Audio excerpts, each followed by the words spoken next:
What is happening, everybody? This is Dave Croft, and welcome to the 52 Qs podcast, where each week we are talking about all things production and library music, whether you are a grizzled veteran of the sync world, or maybe you're brand new and you're just exploring the space. Either way, I promise you, you are absolutely in the right place. It is so good to be with you. We are live again, and we are doing a Q&A, an Ask Dave Anything. We do these once a couple times a year, every other quarter or so. But we've got some folks in the chat room. What is good? We've got Chris, we've got Jeff, we've got Reed. What is going on? Also, we've got some questions from some YouTube comments. We got some questions that were sent up to the community over at 52 Qs, and we're going to be going for about an hour or so, or until the questions run out.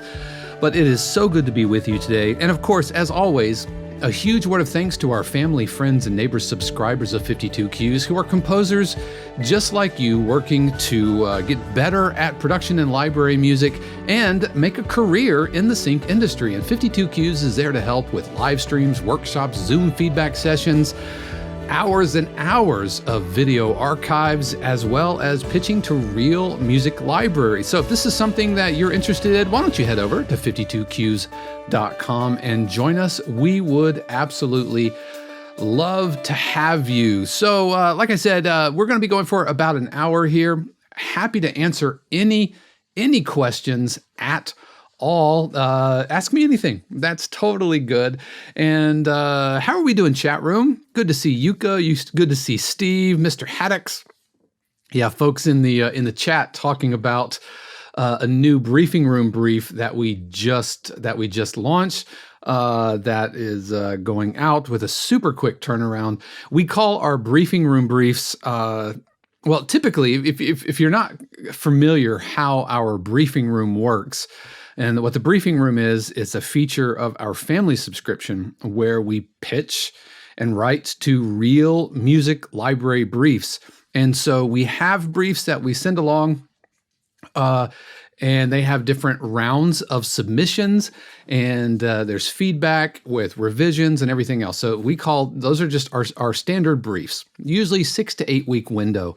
And we always try to keep at least one brief cooking at all times. But every now and then we get a publisher who needs like a lightning fast turnaround, like within a week or so, or in this case, about a week and a half or 2 weeks. And so we throw up the bat signal. So I call them bat signal briefs. And this is, and I always put like a Batman GIF or something like that. So that's what's happening. That's what they're talking about in the chat. And it's really, really good to see. Hectic Zeniths is with us. Dead Rock Stars. What is good? Ray is with us, also calling from Central Florida. Corey D, what is up, my friend? It is so good to be with everybody today. So let's go ahead and jump into the questions. Our first question comes from a 52 Qs member. This is Lisa, and Lisa says, I have a question about pianos. When is it best to separate the piano into left hand and right hand separate tracks for frequency or mixing reasons? I'm thinking that I could have two different piano experiences to load. One that is full keyboard for very piano dominant or lead pieces. That would be all on one track. It's almost impossible to pull apart a piano part like that. Then I could create another piano to load where the piano is split between the low and the high tracks in a balanced stack with separate EQs for pieces where I use the piano as an accompaniment / enhancer and not as the lead instrument. And this would give me flexibility to EQ the highs and lows as required. Anyway, any thoughts would be appreciated. Many thanks for considering my question. Well, first of all, Lisa, thank you so much for sending your question, and thank you for your continued support over in the community. I think it depends on the type of cue that you are writing. If you are writing a very specific piano solo cue, then it doesn't necessarily make sense to split those for EQ reasons, because it should be mixed as if it is one instrument. So if it's a piano solo or maybe a very piano heavy cue and we're doing time stretching, and it feels much more like an organic piano performance versus like a light tension cue or a dramedy cue or something like this. My way of thinking is anything that I know that future Dave is going to need to isolate and put into its own stem, usually either with all of the bass sounds or if I need to take out low sounds and have a bass and drums or a rhythm section stem, then I will isolate the low end of the piano, typically the left hand, because I'm not playing a bunch of cross-handed stuff because I'm not a pianist, right? But if I have like low octaves down there and I'm supporting the harmony, then I will put that onto its own track. Now, you could, for stemming purposes, you could go in and I suppose forensically mute or solo sounds that you need, but I have found that it is the risk of error and the risk of forgetting to turn something on or misclicking or accidentally deleting something or moving something, or you're typing and you're working really fast and you hit Q and now everything is requantized. That can get really, really dicey. So I have found that I separate my left-hand piano into its own track and my right hand or my higher pianos into its own track. I don't necessarily do it for EQ reasons, because typically the piano needs to be EQ'd as one whole instrument, but it does make it easier to EQ the low end, especially if you have other bass instruments and you have to make sure that they all kind of snap together like puzzle pieces. But I do it for delivery reasons and for stem reasons. And you can actually extrapolate this across all of your parts. So if you have a low end, if you have a pad sound, for example, that really crosses the frequency spectrum, then I would isolate my high sounds from my low sounds, my high pads from my low pads, my high marimba from my low marimba, my high strings from my low strings, my high piano and my low piano, because I know that future Dave is going to need to go in and isolate all of those low end sounds into a bass stem or a drums and bass only or percussion and bass only stem. And so by separating them, it just makes it easier. It's easier to solo the tracks versus going into individual regions and isolating. So Lisa, again, thank you so much for the question. Really, really do appreciate you sending that along. For folks in the chat, good to see Dinko, good to see Eric. What is happening? Let's see, anybody else? Yeah, good to see everybody. If you have any questions, please let me know in the chat. Happy to answer those questions, and it's what I'm here to do. Again, ask me anything. I'm an open book. What's good, Jens? Really, really good to see you. Let's see. We had a message or a comment from a James Taylor who commented on my Understanding Ominous Tension Cues episode from last year, week 47. And he said, I'm struggling when it comes to layering. I understand that I want to add to previous phrases to increase energy before the breakdown, but not quite understanding how to get my mind away from being overly repetitive. Any suggestions that can get my mind to open up? Well, James, thank you so much for sending along the question. Really, really do appreciate it. And I think repetition isn't quite as radioactive or toxic in the production music space as it might be like in pop or in songwriting. But I think about, as we are layering, we have a couple of different levers we can pull when we are layering to create interest. One is to add a new layer. So if you start with piano, then the next phrase, you start with like the piano and the bass, and the next phrase, you add some strings, and the next phrase, you add marimba. And so over the course of the first, third to half of the cue, we are slowly building up energy into the cue. All right, so that's one lever we can pull when we are layering. The other lever we can pull when we're looking to create a sense of musical development, when we don't want to shift mood, we don't want to shift out of key signature, we don't want to shift, a bunch of chords. Another lever we can pull is density into the layering. And I have found that Let me back up. What I mean by density into the layering is you start with one octave and then you add another layer, like go into 2 octaves. And let me pull up a session that I worked on just earlier today. I was showing my Full Sail students this cue, and this is called a Cat Got Ya Tongue. It is a dramedy cue, a kind of a hip hop dramedy cue, and I can show you what I mean when I talk about density layering. So let me I'm pulling that up in the background. But essentially, if we go to our example where we start with the piano and then we add piano and bass and then we add piano, bass, and marimba, instead of just rotely layering, so it feels like we're just like a Christmas tree, every 4 bars we're just adding new layers. But if we add density into the layers that we already have, then it creates interest, very creatively inexpensive, if that makes sense. All right, so here's the cue. We were actually just listening to it on the previous. All right, so we have our main melody here. And so we build upon that, and then 4 bars later, we build again. And then 4 bars later, we build again. But you'll notice when we come to the 3rd or 4th iteration, we add octaves.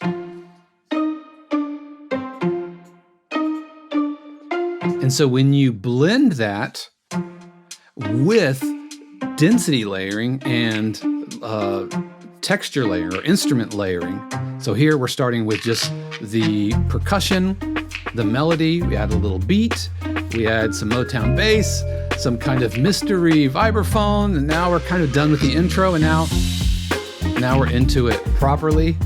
I did add, this is some funky drummer right there.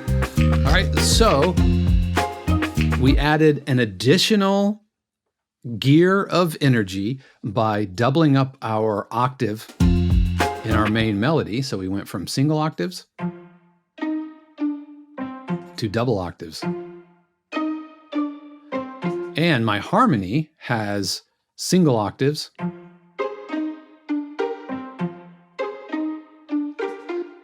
then I layered in more octaves, or I layered in on top of it on another instrument.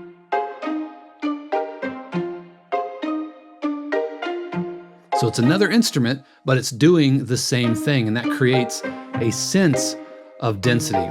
All right, so if we fast forward, get to the other side of the breakdown, we go back into single melody, double melody with the harmony,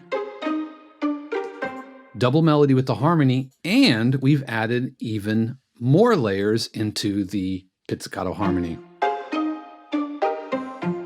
And so by pulling these different levers, adding new regions, adding new tracks and layers, and adding density into the layers that we already have, doing those kind of hand in hand helps to keep things from feeling, in my opinion, from feeling too repetitive.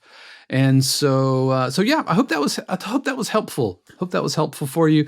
One of the challenges, the cue that I was talking about or showing you during this was ominous tension. And so ominous tension can be challenging because you often only have certain number of layers because it's ominous and kind of ambient and that kind of thing. All right, so James, really do appreciate it. And James is also a Full Sail student, and really, really good to see Full Sail peeps over here in the YouTube space. So thank you so much, James. Let's see, Eric asked a question for you if you get a chance. When I register a cue that is intended for TV or film, should I declare that when I register the composition, should I declare that when I register the composition with BMI, it is an option in their form? So Eric, I am assuming that you are registering with the PRO, but in my experience, for 99.5% of the time, the library is going to be registering with the PRO. In fact, if you register that cue with the PRO, it could get in the way of things, and you don't want to kind of put sand in the gears. So I don't I don't ever register my cues with PROs, and so the library takes care of that. If you do, if they are registered, then when you submit it to the library, tell them that it's registered.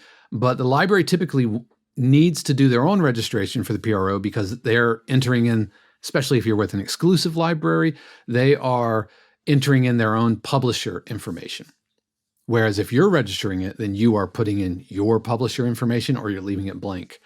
But as far as declare that it's intended for TV or film, I don't know, because I've never registered anything with BMI. The only registrations I have ever done have been through ASCAP, and I don't recall there being like the intended use. That having been said, go for it. If it truly is the intended use that you are going to be on film and TV, then yeah, go for it. I would say so.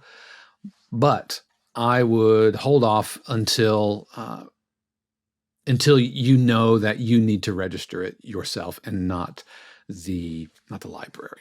Eric. So thank you, Eric. Really, really do appreciate that. Looks like we've got a question from Corey. Corey D says, researching libraries to potentially find the right fit for my tracks. How many submissions do you recommend doing at a time, since they may or may not reply? Wow, this is such a big topic that has a lot of kind of layers, and there's some different rules of thought, or schools of thought, I should say. Rules of thumb, schools of thought. One of them is, how many cues do you put in? Do you pitch a whole album? Do you pitch just a handful of them? To that, I would say my personal opinion is you should pitch 3 tracks to the library that you're pitching to, but have an album completed. So if they say yes, then you can open up your suitcase and say, look at all these cues that I have for you.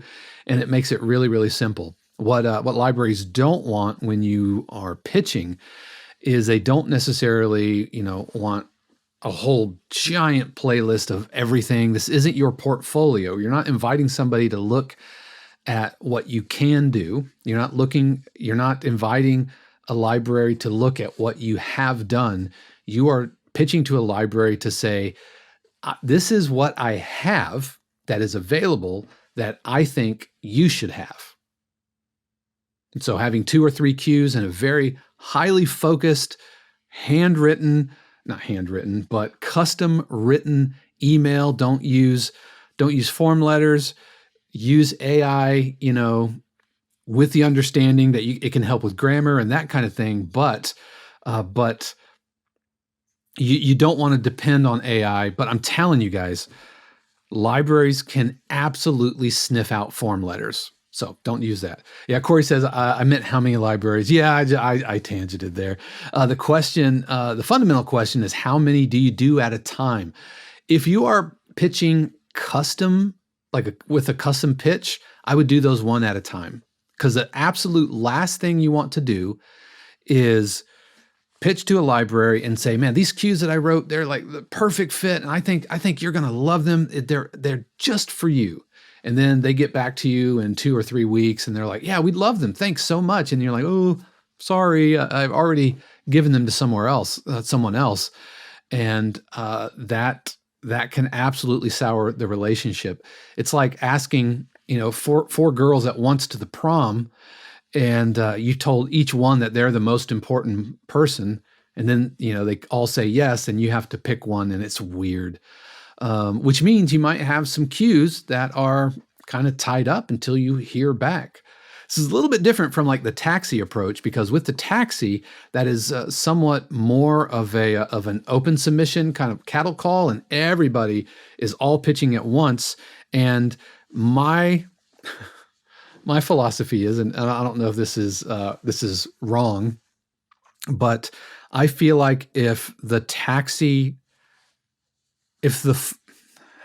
say this? I'm going to take a sip of coffee to make sure that I don't say something I don't necessarily mean.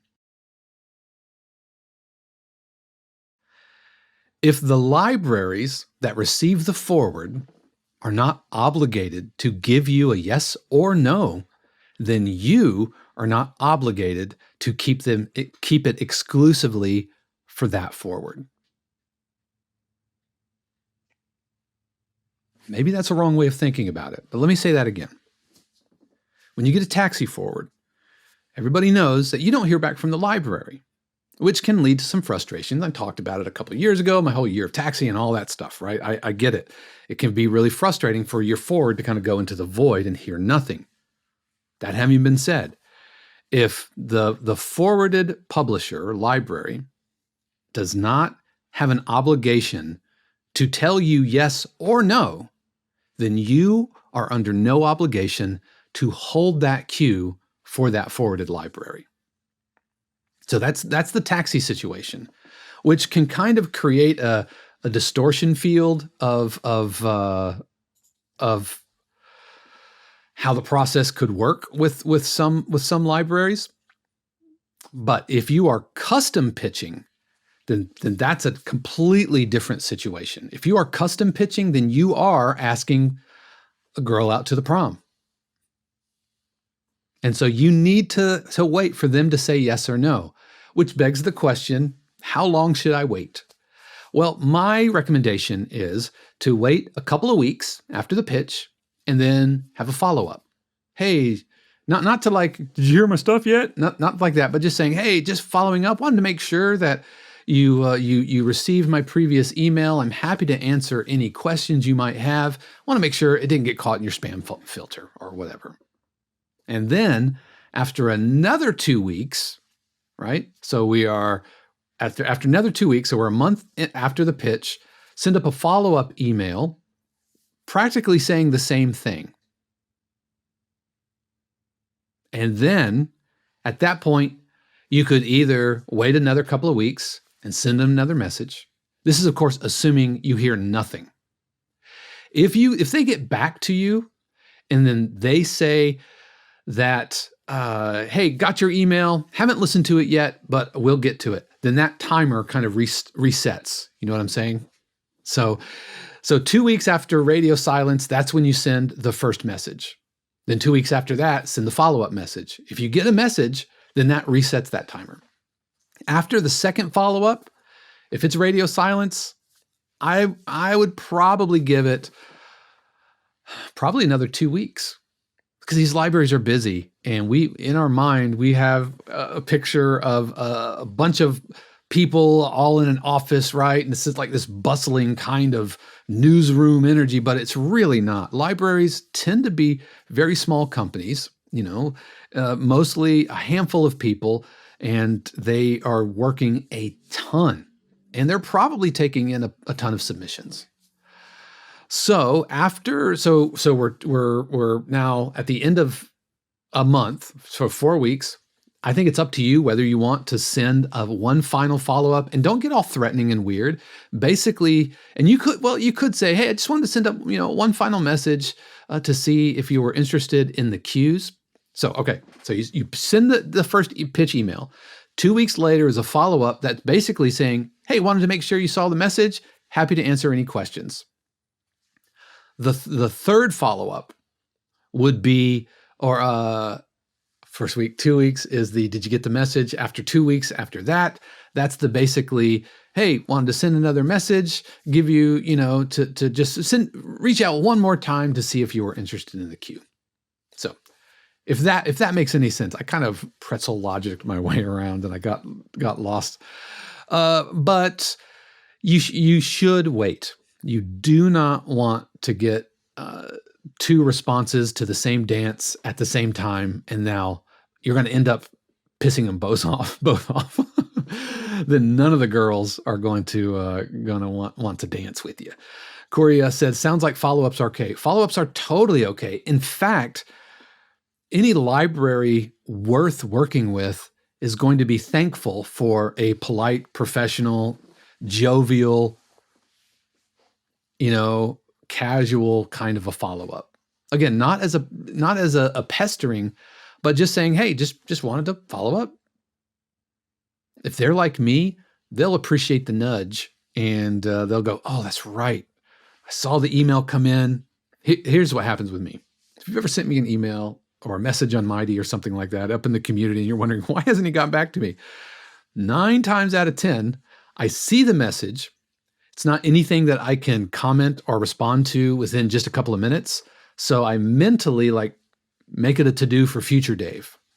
But you get enough messages, and then that email or that message falls kind of below the fold, and it goes a little out of sight, out of mind. So a follow-up message basically bumps that email and that communication back to the top. So yep, for sure. Reed says, I'm just going to take all 4 to the prom. Nice. Reed's a player, man. Corey says, I created a disco playlist specifically for the pitch so I can see if it's been played or not. Is that helpful? That is very helpful. I wouldn't necessarily use that as kind of leverage. I see you liked it.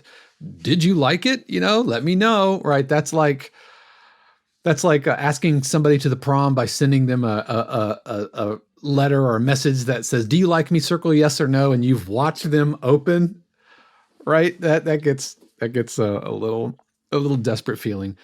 If you send it along and you can tell that they've listened to it, but then you don't hear back from them, then that kind of jumps forward to the end. Instead of did you get the message? Because you can prove to yourself that they did get the message. And so I would just wanted to send a final follow-up, or just a follow-up to see if you had any questions. And then if they're still not interested, and if they're ghosting you, then yeah, I would pitch it to someone else. Now, what happens if the lead starts heating up a little bit? Well, a cool lead is better than a cold lead, and a warm lead is better than a cool lead. A hot lead is better than a warm lead, and a red hot lead. Okay, so a cold lead is radio silence. There's a library that takes unsolicited submissions, and so you submitted it, you've got nothing. You can't tell if they've looked at it, you can't tell if they listened to it, like through Disco or Real Crafter or something like that. That's a cold lead. A cool lead is you've gotten a response from them, but you haven't gotten an affirmative or not. It's one of those, I got your message, just want to let you know it's on my to-do list, or it's on the radar. That's a cool lead. It's not ice cold, but it's cool. A warm lead is got your message, listens through some things. I like what I hear, but I'm not ready to make a decision. That's a warm lead. And warm leads can be fanned, into hot leads. Hot leads are, like your stuff, please, let's go ahead and sign it and send it my way. That's a hot lead. A red hot lead, a volcanic lead, is after a while, now you are getting briefs. They are reaching out to you saying, we want you to do this. That is a red hot, lava hot lead. So I don't know if that makes sense, but cold to cool to warm to hot to red hot. And so the only thing you really can't do, you can't take a cold lead and fan it into a warm lead or even a cool lead. If it's cold, like you said, soft inquiries. Corey said, gotcha, soft inquiries. Yeah, if it's cold, just be cool, just nice and professional. Don't get too pushy. If it starts warming up a little bit, then you can kind of reach out a little bit more directly. Okay.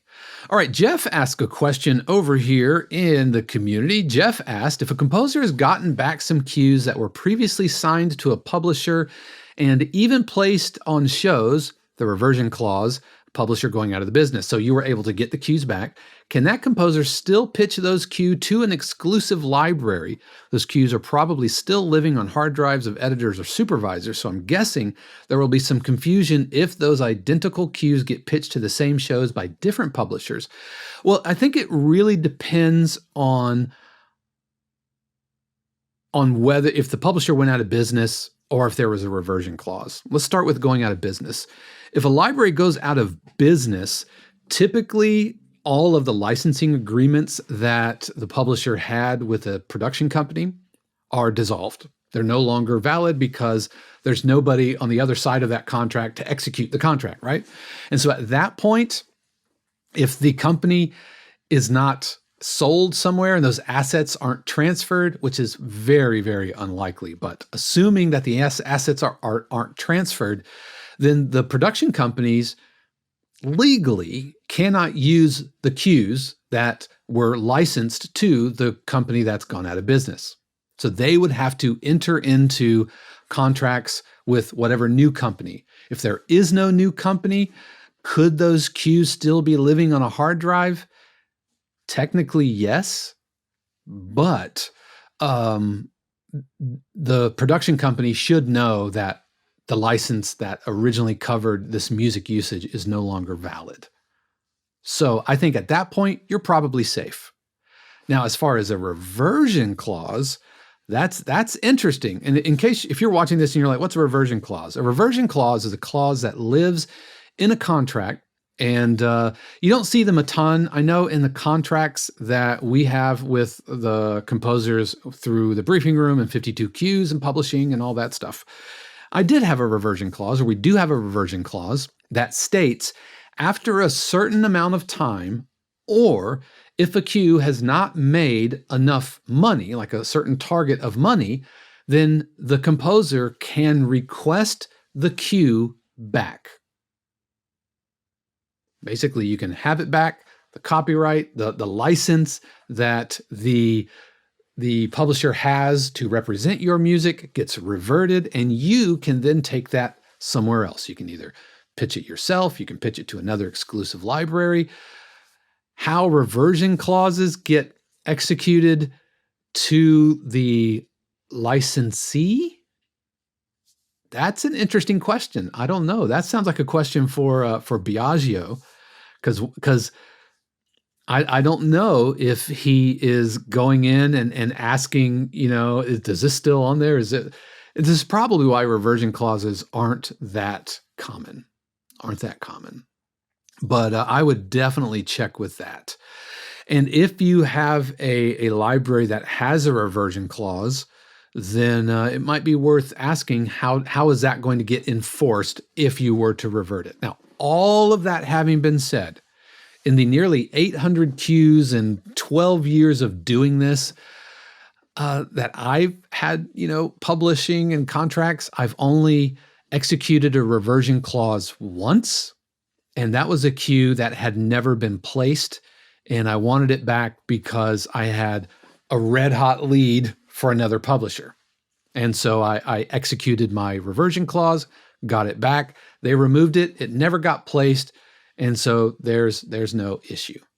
My gut tells me that if the reversion clause gets executed and the library, and you've pitched it to someone else and another catalog has it, because your PRO and your IPI is attached to the Q itself and your IPI number is unique to you, then it would just mean that the publishing and everything would go to the new library. That would be my guess. Is the Q sheet information still current? That's a good question, and I don't know for sure. Would it cause some confusion? It could, if the identical Qs get pitched to the same show. For me, I personally don't think it's worth chasing down a Q using a reversion clause that has been placed at some point. Because if it has been placed, then it's safe to assume that the Q is sitting in editing bays, something with editors, and just leave well enough alone. However, if the Q hasn't been placed, and usually reversion clauses are like 5 years. The contracts we signed for the 52 Qs composers, it's a 5-year reversion clause and a certain dollar threshold. And I can't remember what the dollar threshold is. It might be $100 or $500. I'd have to look at it, meaning the amount of royalties or sync fees and that kind of thing that it's amassed. But after 5 years, if you are still tracking it and it hasn't gotten placements, then yeah, you can ask for it.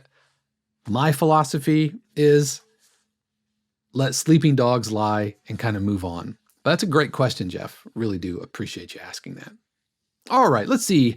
Hectic asked, there must be some time limit where you move on without a response, though. I had an offer for an album 4 months after sending, and I had to say it was already signed. I think that's unreasonable. Oh, you're absolutely right. Kind of going back to Corey's question. Yeah, if it's 4 months and you've gotten like radio silence, then that's on them.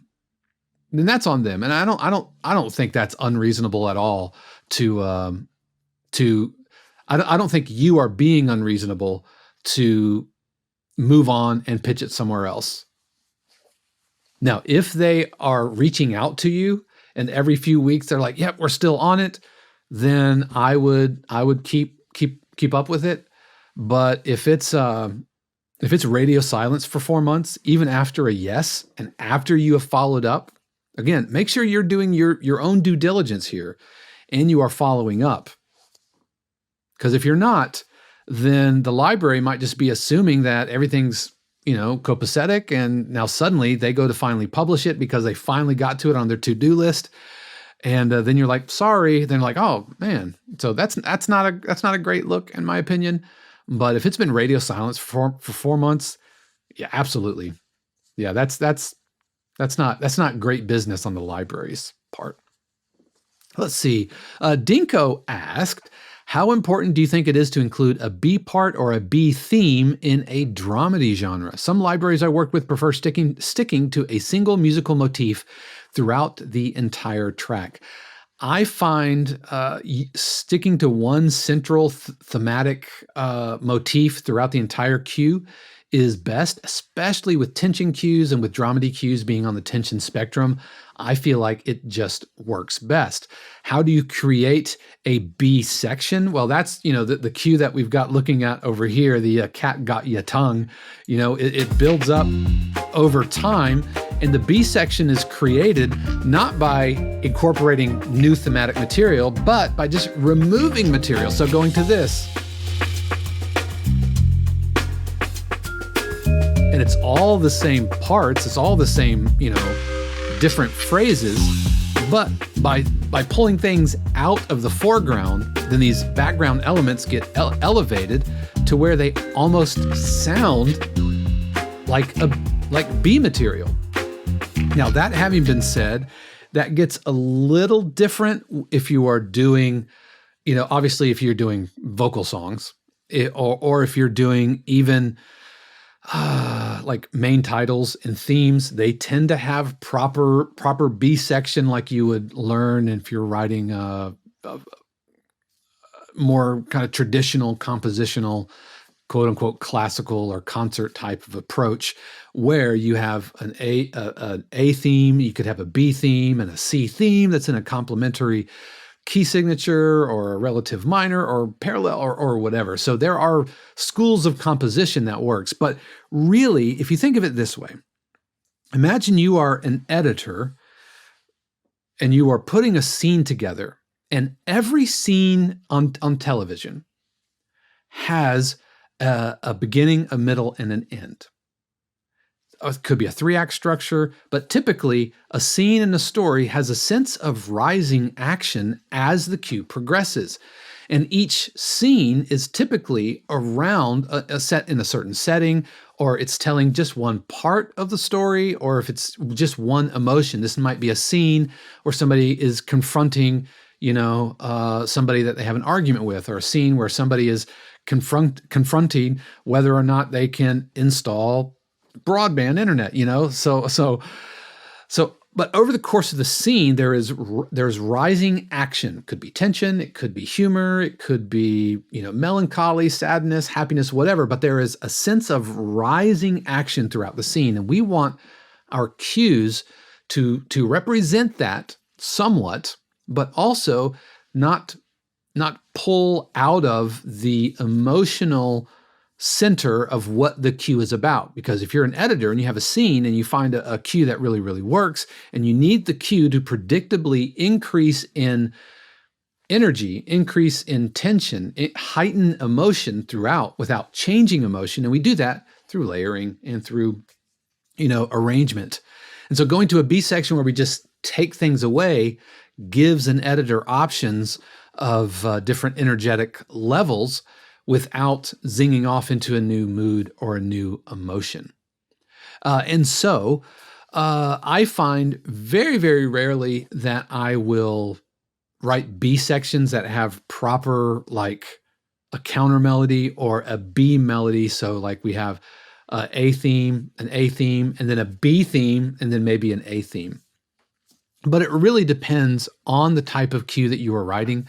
I think different types of cues allow for different thematic materials like that. Does that make sense?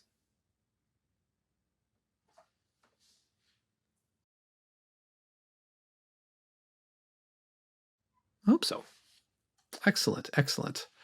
Got another question from Jeff. Since vocal cues are more likely to generate sync fees than instrumental cues, would it be unwise to sign vocal songs to libraries who keep 100% of any sync fees? That is certainly a question worth asking. And typically, like for example, if you're writing music for The Ultimatum or for Love is Blind or Black Ink Crew or Temptation Island or whatever, often the library isn't necessarily getting upfront sync fees like you would find in a vocal placement or a trailer placement. In fact, you might not get any upfront sync fees at all, especially if it's not source music where it's like a popular artist. And so the production company wants to license a certain song from a certain artist. They will pay a sync fee, and then they also get back end. To answer your question, because vocal music is kind of in the middle, I think it's worth asking the library. Yep, I think it's worth asking the library for sure. In the case, I think of what you're asking, that's a question that I can certainly pass on. Yep. But in other applications, like with tension cues, dramedy cues, there is no sync fees associated with it at all. And so, yeah, writing, plucky dramedy cues for a background scene. But that's a great question, Jeff, that I will ask the publisher. Mr. Haddix asks, are B parts good to have in sports? I treat B parts very similarly to the way that in sports cues as I do in my dramedy cues. And let me pull up another cue. This is a hip hop cue that is still in progress. This is one that I wrote for the students at Full Sail to show them kind of epic energy hip hop. For me, I think it depends on the type of sports placement. If it is like graphics or highlight cues, that kind of thing, then typically you don't want proper B sections, especially if it's like hip hop, EDM. But if it's like tropical house or pop, you would probably want B sections, and rock, you would probably want B sections. But here's a cue, and this isn't like fully polished yet, but you can get an idea for this, for the type of cue.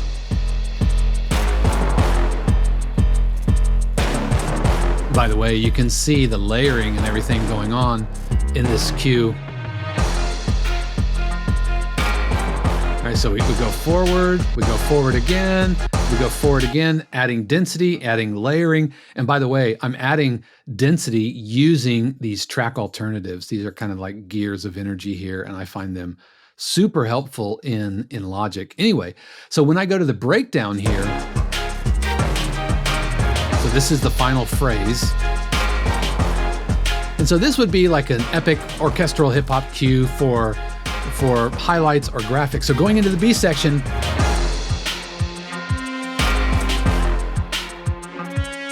and so what I've done here is I have killed the melody, because I always kill the melody in my B section, but I do have kind of a counter melody. It's really a supporting figure for the horns. Let me back this up and I'll play it again.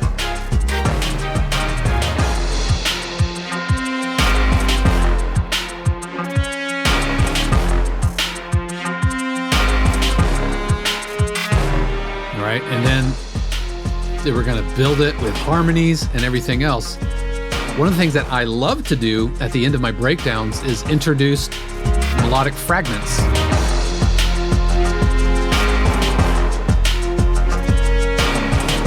now I'm about to reintroduce my primary hook, and I'm going to ditch my counter melody.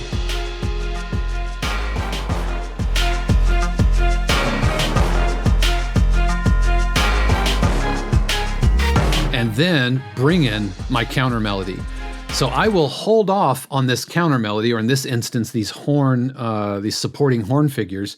I will hold off, introduce them in the B section, which is kind of a breakdown, and then bring them together at the end of the cue. So what you end up with is an A, a B, and then ultimately an A plus B. Because one of the ways that I write these kind of epic orchestral hip hop cues is I will first start by writing the loops themselves. So just my loop layers, or I call them kind of like loop towers, essentially, and they have all of my parts together. And then when I go to do my arrangement, I do like a subtractive arrangement where I'll copy all of these phrases throughout the entire cue, and then just remove what I don't want. And it's a subtractive approach to arranging. Yeah. So, but if you are writing a rock cue, for example, or if you are writing like a pop or like a pop type cue, then B sections, which are a little bit more proper B sections, I think are in order. And even if you were doing like contemporary hip hop cues, basically the more or the closer your cue gets to a commercially released sound, then the more the expectation is that it will resemble more of a commercially released song form. Right? So while we can certainly apply the ABA structure to hip-hop cues, to contemporary hip-hop cues, to high-energy pop EDM hip-hop cues, even epic hip-hop cues like this, but you are not necessarily going to hear this type of a cue like on the radio necessarily. You know what I'm saying?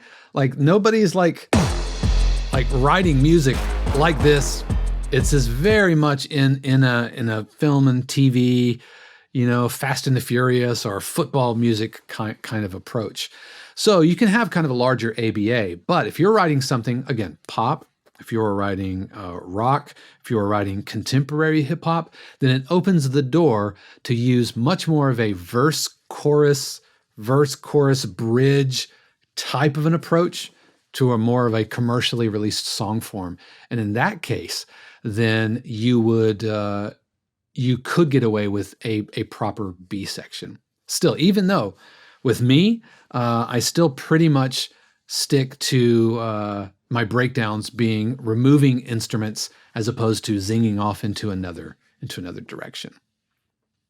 But great question, Mr. Haddix. Appreciate that. Pete asks, hi Dave, I'm curious what spec your Mac Studio is and if it has more than enough power for my productions. Well, I got my computer in August of 2022, I believe. It's a Mac Studio M1. And let me actually open it up here. Mac Studio M1, I do have 64 gigabytes of RAM, and I got the M1 Max, and it is a 2022. And at the time, I think 64 gigs was the most you could add. I do have a 2 terabyte hard drive, and I think it's more than enough for what I'm doing. And I feel like if I run into any bottlenecks, it's more a product of optimization than it is the CPU throttling, if that makes sense. Because the M1s are pretty darn powerful. But I tell you what's made me take a look is the new M4s. And it has to do with the amount of, what is it called? Performance cores versus utility cores. And the M2s and the M3, the Apple Silicon M2 and M3, their performance versus enhancement, whatever cores, weren't quite what I liked, but the M1s have like a ton of performance cores. And so when you're using Logic, or if you're using, especially during rendering videos, bouncing down files, looking at the performance cores, I think, is super important to make sure that you get the most out of it. But the M1, I have zero regrets in getting the M1. The M4 minis look pretty darn impressive. Look really, really impressive. So I'm looking at that. Mrs. 52Qs, Shannon, who has like a completely decked out iMac, the last generation before switching over to the M1s, because the M1s hadn't been released yet. And the new M4 minis would compute circles around that decked out Intel machine. So yeah, I think it's more than powerful enough. I would get an M1 or an M2. Probably wouldn't get an M3 at this point, but the M4 minis are pretty darn sexy. They're pretty good. They're really, really good, especially for what we're doing. I love my M1. I could probably get another 2 years out of it. I kind of wish I would have bit the bullet and gotten the Ultra, but the Ultra was almost like twice the price, and I couldn't do that. Jeff asks, is there an M4 Max? I think there's a Max, but there's not an M4 Ultra. The Ultras right now, the latest generation of Ultras are M3s, and because the Ultras are basically two Maxes kind of glued together. Let me see what we have looking over here. Let's see the new Mac Studios. Do they have the M4? Yeah, the M4 Max Studio and the M3 Ultra. So if you wanted to kind of spec it out, you could go with the M3 Ultra, which is 28 core CPU, 60 core GPU. Let's see, total of 96 gigs of memory. I would go for the M4 Max over the M3, and it's like half the price. And I would deck it out to the 16 core, and I would max out the memory as much as I could. 128 gigs of memory. Yeah, over that gets a little crazy as why you would need that much memory. Of course, Bill Gates famously said once upon a time, like, nobody's going to need more than 2 megabytes of memory or 5 megabytes of memory. But even now, you're getting to $3,500, which is still less than the starting price of the M3 Ultra. Yeah, I think the Ultra machines for the Mac, the Ultra machines are really for people who are doing a lot of rendering and like dealing with like 8K video and some really giant, like one file is 8 gigabytes, just the one file. And so you really do need a lot of heft. In the music production space, we're not really dealing with that a lot. So I think it's kind of overkill. The follow-up question was, or Corey says, my M1 doesn't like too many plugins at once. Again, I think it depends on the plugin. I've noticed that the M1s really respond well to buffer size, IO buffer. And again, it depends on the plugin. If I'm running a lot of Omnisphere instances, my computer's gonna punch me in the nuts. If I'm running Serum 2 and I have, multi-unison granular synths, with multiple voices, like 7 voices and 3 granular oscillators or a spec, then my computer's going to punch me, right? But the IO buffer size helps. I keep my buffer around 256, and as long as I engage low latency mode when I am recording, I'm in good shape.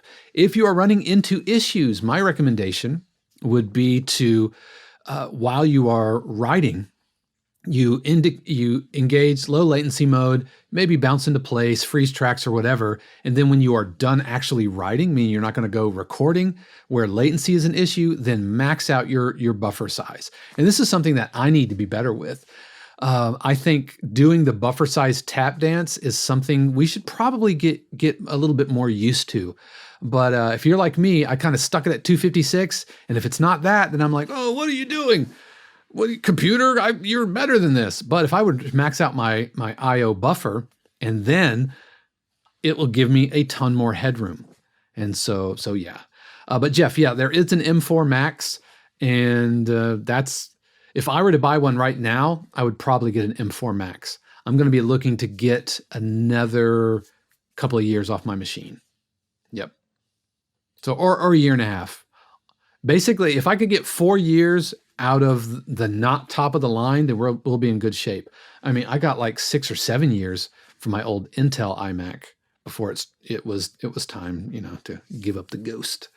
Dinko asked, sorry if I missed it, but have you made a video about the gear you're using? If not, would you consider making one?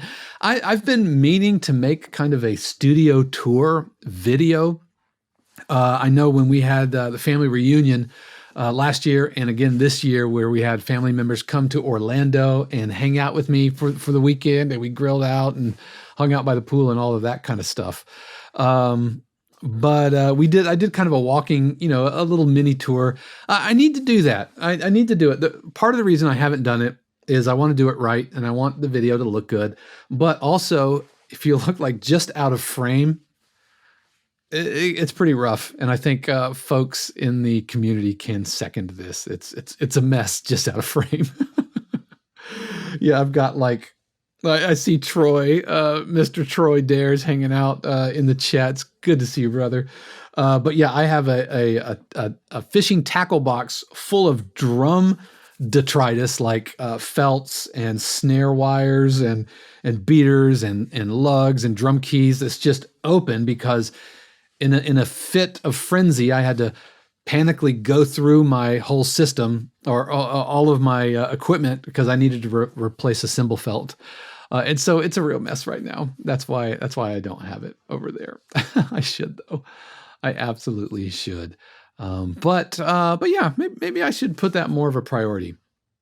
I do have, that having been said, if you go to any of the videos, any of the podcast episodes, let me actually jump up one and I'll show you. If you scroll down, you can see a complete list of the gear that I use when I am making the videos, such as the mics that I'm using, the controllers, my interface, the headphones and everything that I use, input devices, cameras, lights, including some Amazon affiliate links. So if you want to, flip a coin to your podcaster, then that will put a couple of pennies in my pocket without costing you anything. And so you can check that out. Excellent, excellent, excellent. What else? Any other questions, folks? These have been fantastic questions. Really appreciate the questions and appreciate you hanging out. But we'll give it another couple of minutes to see if anybody else has any questions. Reed asks, do I have time to answer a question you posted in the event? I thought I did, Reed. My apologies. You know what? Yes, you even mentioned that 100%. Sorry, I looked at it and then I was like, I thought I answered that. Okay, so Reed asks, reviewing your cue breakdowns for hip hop underscores, you go into great detail about density layering over texture layering. That makes sense. However, at times I see that extra texture layers are added to enhance the cue, such as extra percussion layers. How much is too much? Maybe just one extra layer?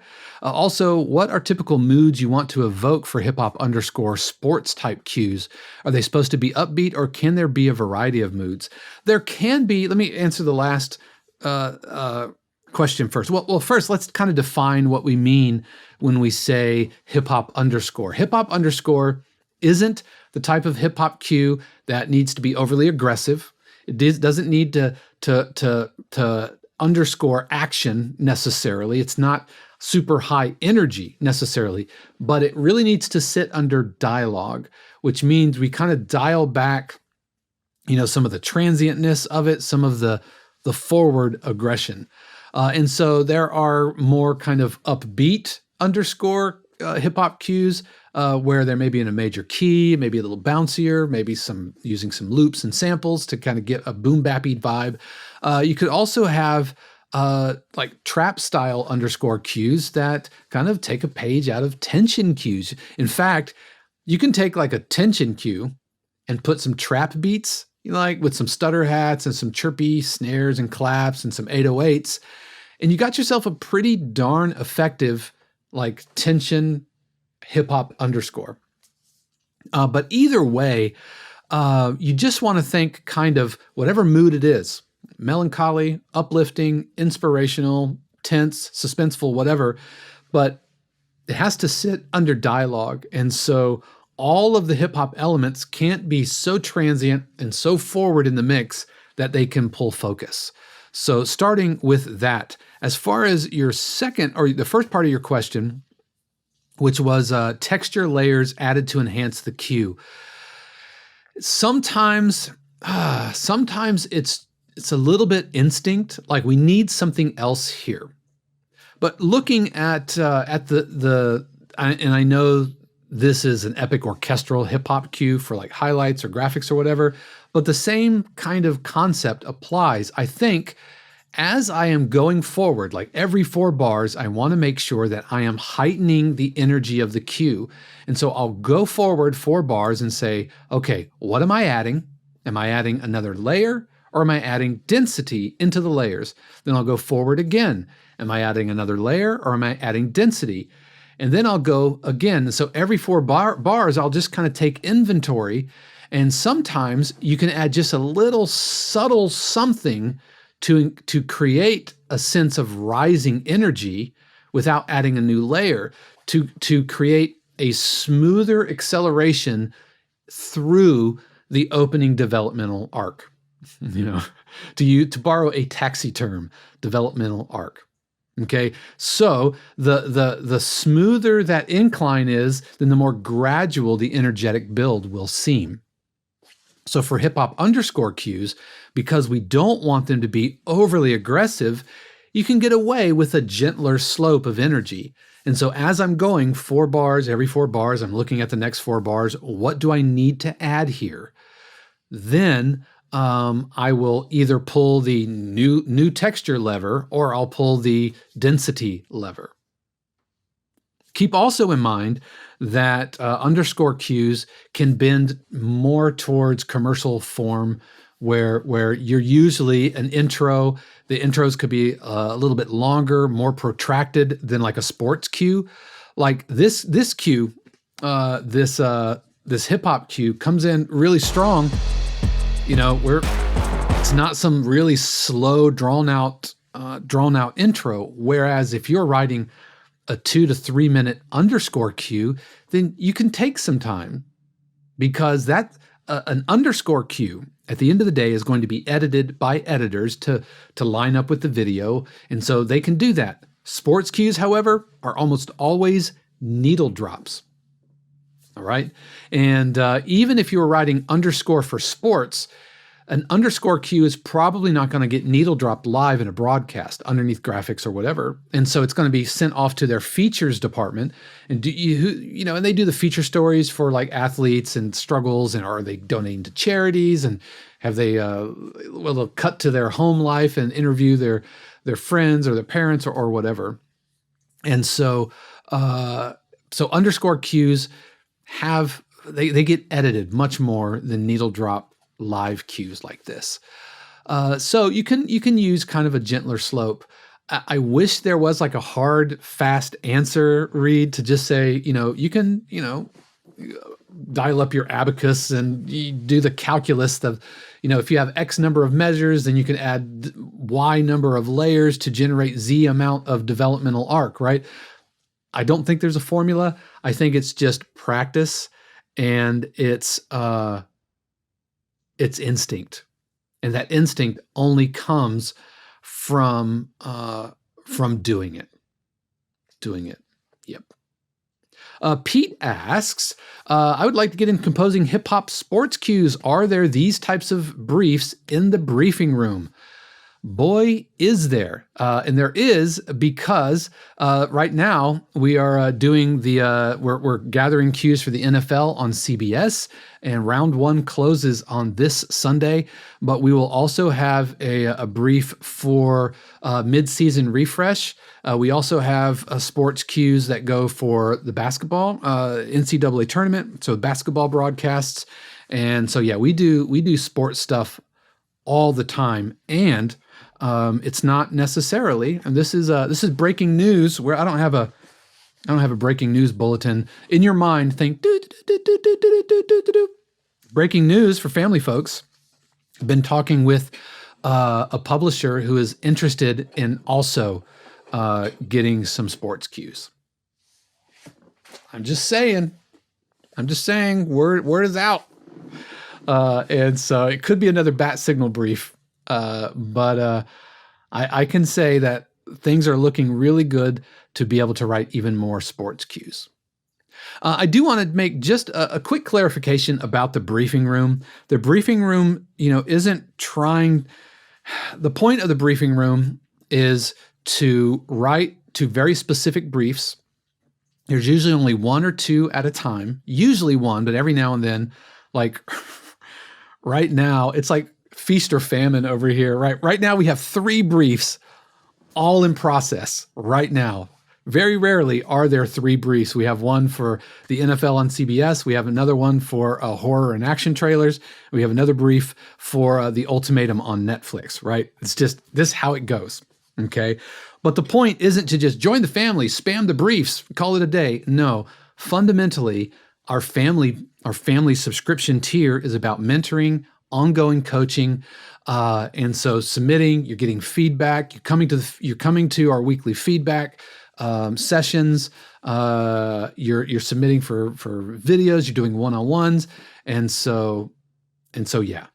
So I want to manage expectations. This is very narrow focused, mentor based, coaching based relationships with publishers that I have a personal relationship with.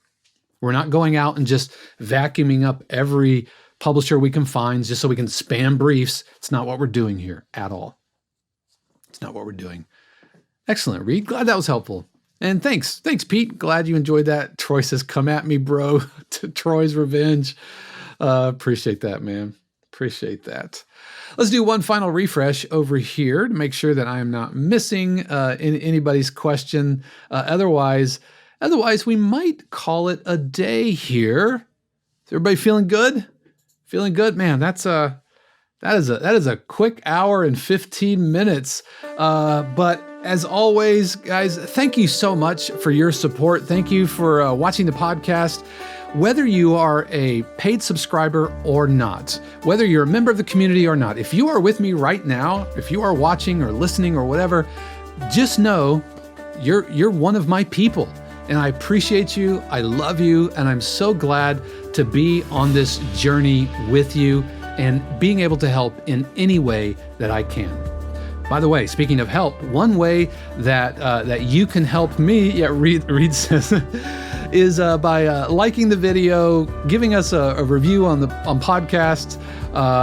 If you don't want to subscribe by now, you know to subscribe, but thumbs up, chatting, giving me a comment, all of that stuff is super helpful. It really does help other composers just like you. However you found me, you can help somebody else find me. And so just know that I would be filled with eternal appreciation if you were to do that for me. But that's going to do it for me today. You definitely want to tune in next week because, guys, we got to talk about SoundCloud. I've been with SoundCloud since 2011. I have over 70 hours of music up there. And this AI stuff, I think I'm out. I think I'm going to have to leave SoundCloud and move my 1,063 tracks. But that's for next week. I hope you've had a good week. And if you haven't, I know that this week is going to be better. How do I know that? Because I believe that the universe has amazing plans just for you. Until next time, everybody, peace. The 52 Cues podcast is copyright 2025 818 Studios, all rights reserved. The music played in the podcast is copyright of their respective owners and is used with permission and for educational purposes only. For more information, including joining the community, submitting your cue for review, or becoming a member subscriber of 52 Cues, head over to 52cues.com.